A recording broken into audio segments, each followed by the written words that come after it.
उस जोश में हम अच्छा काम करते हैं, उन विचारों को हम अच्छी जगह लगाते हैं, तो हमारा क्या होता है, हमारा आत्मविश्वास बढ़ता है और हमारे जीवन की अच्छी शुरुआत होती है।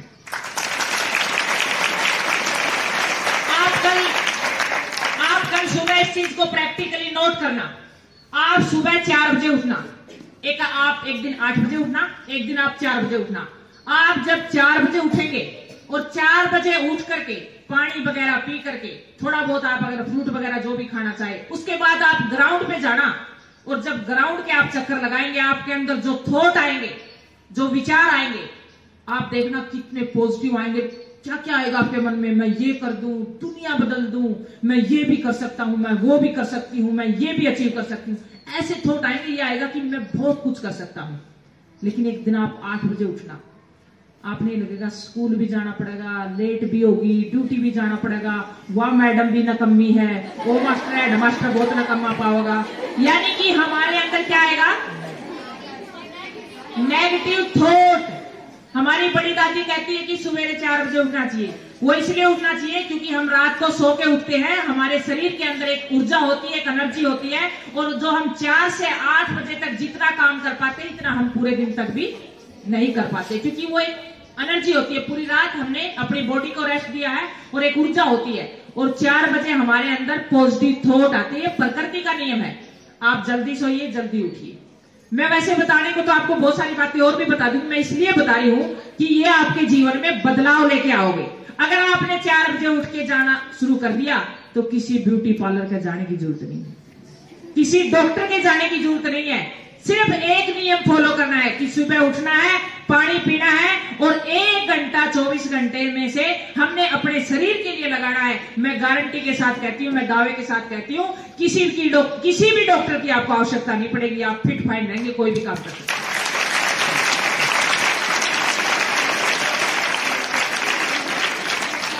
मैं ग्रामीण परिवेश की लड़की हूं, गांव में मेरा जन्म हुआ, गांव में मैं रही, पली बड़ी, किसान फैमिली से संबंध रखती हूं। जीवन में बहुत सारी कठिनाइयां, विपरीत हालात, चुनौतियां देखी। धन्यवाद करती हूं, अगर वो चुनौतियां नहीं होती तो शायद आज मैं अनीता कुंडू नहीं बनती, आज मुझे हर कोई नहीं जानता। मैंने खेत में काम करते हुए जो आनंद फील किया है, और जो पसीने के बाद जो खाने का आनंद अनुभव किया है, जो पानी का जो टेस्ट का अनुभव किया है, वो मैंने कभी आज तक किसी 5 स्टार होटल में मजा नहीं आया।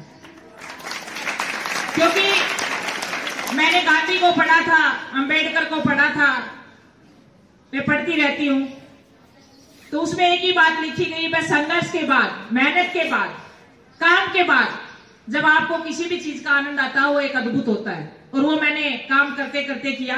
कभी ये नहीं सोचा, आज भी मैं घर पे होती हूँ, कभी ये नहीं सोचती कि भाई ये काम मैं नहीं करूंगी, मैं इतनी बड़ी पद पे हूं, मेरे को लोग जानते हैं। लोग इसलिए जानते हैं कि आप डेली काम करते हैं। अगर आप काम नहीं करेंगे तो लोग आपको तुरंत भूल जाएंगे। काम कोई एक दिन के लिए नहीं होता, संघर्ष एक दिन के लिए नहीं होता। बहुत सारे मैं देखती हूँ कि लोग नर्वस हो जाते हैं, टारगेट करते कि मैं 18 का हो जाऊंगा, 18 तक पढ़ूंगा, उसके बाद नौकरी लगूंगा, नहीं लगा तो अपना नीरस हो जाता, फिर एक ही बात बोलने लग जाता कि मेरे भाग्य में तो कुछ नहीं है, मैं नहीं कुछ कर सकता। नेगेटिव होना धीरे धीरे शुरू हो जाता है। और लोग कहते हैं कि ये जोशी कहते हैं कि भाई तेरे भाग्य में कुछ नहीं है। मैं एक बात कहती हूं, भाग्य सबके उज्जवल होते हैं, उस पे आप कितना काम करते हैं। भाग्य सबके लिखे होते हैं कि आप क्या क्या अचीव करेंगे, लेकिन मिलता उसी को है जो डेली संघर्ष करता है और काम करता है, उसके उन पद चिन्हों पे चलता है। आदमी, मैं अध्यात्म को मानती हूं, मैं परमात्मा को मानती हूं, लेकिन अंधविश्वास को नहीं मानती। जब इंसान डगमगाता है, जब उसका आत्मविश्वास खोता है, तो वो एक ही काम करता है। वो क्या करता है, वो किसी बाबाओं के पास जाता है। मैं किसी धर्म के खिलाफ नहीं बोल रही, लेकिन मैं ये बात बोल रही हूँ कि समाज में बहुत सारे लोग बहकाने वाले भी हैं। तो ये मेरी माताएं बहनें जाएंगी उनके पास, उनको बोलेंगी कि मुझे ये पोथी दे दे, ये पुड़िया दे दे। मैं एक ही बात कहती हूँ, किसी पोथी पुड़िया में कामयाबी नहीं है, कामयाबी संघर्ष में है, कामयाबी ठोकरों में है, कामयाबी आपने दुनिया को खंगोलना पड़ेगा, लड़ना पड़ेगा और उन चुनौतियों को स्वीकार करना पड़ेगा।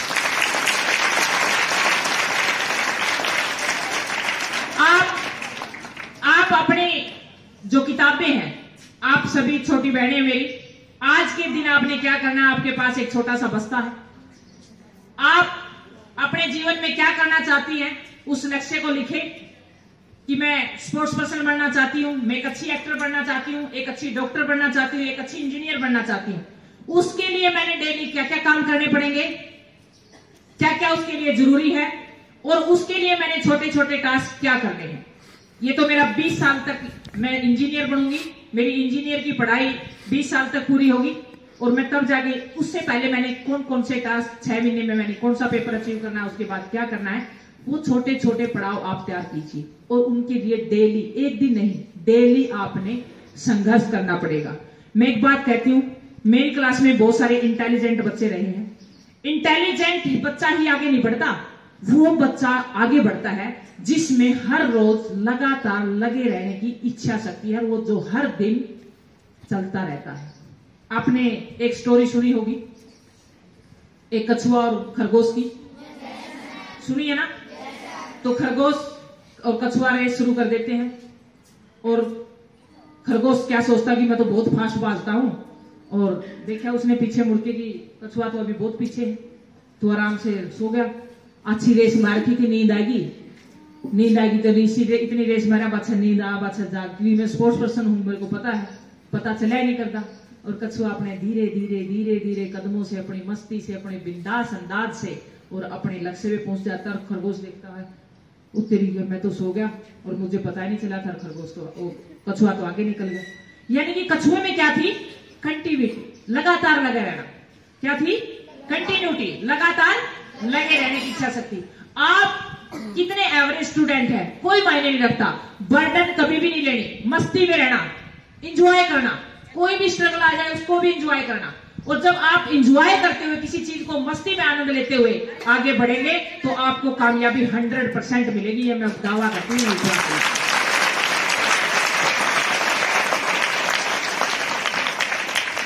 सुबह घर से निकलो, ताऊ राम राम, दादा राम राम, चाची राम राम, क्योंकि सबसे पहली शुरुआत, मेरी माँ अनपढ़ थी, उन्होंने हमारे को पहली गुरु मैं अपनी माँ को मानती हूँ, जिन्होंने हमारे को सबसे बड़ी बात यह सिखाई कि मैं जब स्कूल से निकलती थी, सुबह निकलती थी, उठती थी कोई व्यक्ति, कि बेटा धरती को नुचकारो, भगवान का धन्यवाद करो कि ये परमात्मा आज मैं जिंदा हूं, आज मैं अच्छा फील कर रहा हूं, आज मैं स्वस्थ हूं।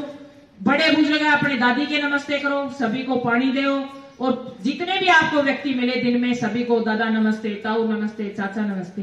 ये नहीं है कि सिर्फ किताब ही आपके व्यक्तित्व का निर्माण करेगी, ये बातें सारे आपको आपके व्यक्तित्व का निर्माण करेगी।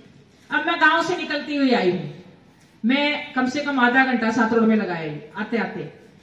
वो ताऊ चाचा मुझे जान नहीं रहे थे, मैंने सभी को, कुछ जानते थे कुछ नहीं जानते थे, कुछ बुजुर्ग थे जिनको दिखाई नहीं दे रहा, दादा नमस्ते, ताऊ राम राम, इतने राजी हो गए। मैं कुछ नहीं दे गई उनको, सिर्फ नमस्ते करके आई, प्यार से बोल के आई, और आंसिया आंसिया पूछ लिया, माताऊ बहु सेवा सावा करे, लाडू लुड्डू गाले कि नहीं गाले।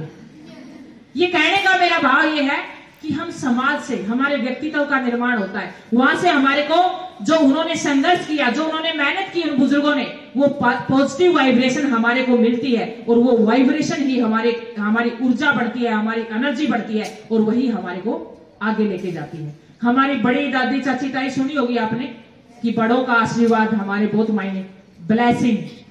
मैंने इतने बड़े बड़े अभियान किए हैं। 2015 के अंदर आपने सुना होगा, बहुत बड़ा भूकंप आया था, नेपाल चाइना साइड से मैं क्लाइंब कर रही थी, बहुत ही बड़ी त्रासदी, पूरा नेपाल हिला दिया। बहुत सारे मेरे क्लाइंबर साथी इस दुनिया से चले गए, बहुत सारे साथियों के एक्सीडेंट में हाथ चले गए, किसी की टांग चली गई, और मैं सौभाग्यशाली रही। मैं धन्यवाद करती हूँ उस परमात्मा का, उन बड़े बुजुर्गों का, मेरे देश के सभी देशवासियों का, और उन नन्हे नन्हे प्यारे प्यारे छोटे छोटे बच्चों का, जिन्होंने मेरे उस मिशन को, मेरे को सुरक्षित रखने में सबका विशेष योगदान रहा, मेरे लिए प्रेयर की। पटियाला में, कहा पंजाब में, हरियाणा की रहने वाली पटियाला के बच्चों ने, अनाथ बच्चों ने मेरे लिए प्रेयर की। वो बच्चे मुझे जान रहे हैं, वहां से दुआएं भेज रहे हैं। कहा राजस्थान के बुजुर्गों ने, वैसे तो कहूंगी कि मेरे देश के अंदर ये चीज नहीं होनी चाहिए, लेकिन जो आश्रम आज बुजुर्गों के बने हुए हैं, वहां बुजुर्गों ने मेरे लिए ब्लेसिंग भेजी कि हमारी ऐसी बेटी जीवित रहनी चाहिए। मैं धन्यवाद करती हूँ पूरे देशवासियों का कि उन दुआओं ने मुझे उस भयंकर त्रासदी के अंदर जीवित रखा, जिसमें बहुत सारे लोग उसकी भेंट चढ़ गए। ये सारा ब्लेसिंग का, ये दुआओं की पावर है। जो दुआ में पावर है वो कभी दवा में पावर नहीं हो सकती। हमारी कामयाबी के अंदर इस पूरी प्रकृति का, इस प्रकृति के ऊपर जितने भी लोग हैं, सबका, आपके टीचर, आपके समाज के लोग, आप सभी की, सबकी ऊर्जा आपको आगे लेके जाती है। आप सभी छोटे बहन भाई है, मैं इतना ही कहना चाहूंगी मेरी बहनों को कि आप अपने जीवन में जो डेली रूटीन के काम है उनको ईमानदारी के साथ, मेहनत के साथ, लगन के साथ, अगर आप स्कूल में आ गए तो आप टीचर की हर बात को सुने, क्योंकि उसके पास अपने जीवन का एक अनुभव है। वो वैसे टीचर नहीं बनी है, टीचर बनने के लिए, जॉब लगने के लिए, सरकारी जॉब लगने के लिए उसने कितने पापड़ बेले होंगे, कितनी परिस्थिति, विपरीत परिस्थिति